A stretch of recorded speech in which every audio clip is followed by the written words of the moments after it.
big warm applause to Asal Latifi and welcome up here. Thank you. Hello, I'm Asal Latifi and I'm here to show you the world through the eyes of children. As a young child, I would always run around my grandmother's house. I would argue with my cousins over ordinary things, such as him taking my school bag back. I always had joy. I went to my mother's school and my grandmother's school.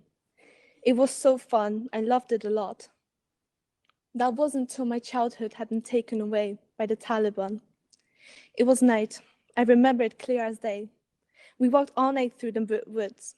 We had no foods or drinks. I remember being on a mountain, and I watched in horror as I saw a lady fall from the ridge of the mountain. It was terrifying to see. I started crying, but nobody noticed. Everybody was worried for themselves. My younger brother was on my mother's back, and my father was carrying our stuff. I started crying a lot. I remember that as I was walking and crying due to my tiredness, a man helped me by my mouth to shut it. I still don't know why he did that. It was so scary. I had a sense of fear and tiredness. I really didn't know what was happening. Why did we have to walk for so long with no food? Why did I have to leave my school? Why did my mother have to stop doing the things she loves the most, teaching? If only my country never fell into the hands of evil, I would still be walking around my grandmother's house. I would be waiting for my dad to come back from work so I can read with him. I wouldn't be standing here today, fighting for my country, and speak about my dear sisters in Afghanistan who are once again experiencing the pain and torment I did as a child. I wouldn't wish this experience on my biggest enemy. Nobody deserves a childhood or teenage years taken away. It is the reason to live on as you grow older.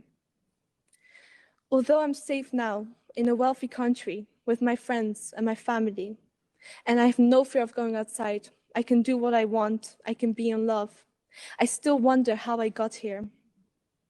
Why would the Taliban take an innocent child's freedom?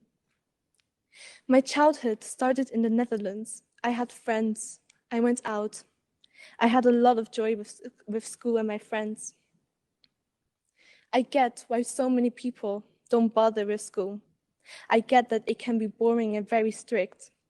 But to be honest, school is a home for everyone. Imagine one day waking up as a girl, getting news that you are banned from going to school because you are a girl. Boys can go, but you can't.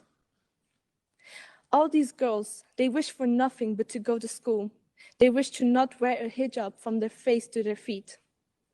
They wish to not be in male's presence while they're going outside. They have no freedom. Everything they do, they get shot, they get killed. All those young girls, they will kill themselves because they have no education. Now imagine waking up as a girl in the UK. You have the freedom for everything. You can wear what you want. You can go wherever you want. You can act however you want. You won't be shamed or insulted for the choice of your clothes or your behavior. Whereas in Afghanistan, girls cannot step outside without the Taliban enforcing their restrictive idea of how they should look and dress. With the Taliban in power, there will never be freedom for girls. That's why I'm here today, to show you how important education is, even though it's failing everywhere. In education, I believe that children should be able to decide their own future. It shouldn't be the choice of the adults. It should be treated fairly. Schools only care about one thing, which class you're born in. A teacher's responsibility is to make the child improve. Why then ask for money in return? I'm here to make education fair. We can't let the adults pressure you to do the exam or do something you won't later need in the future. A child should decide their own future, no matter what. Finally, I speak on behalf of my sisters back in Afghanistan, whose dreams are no different than any other girl. Their dream is to go to school and be educated to learn a new skill, to help themselves and their country.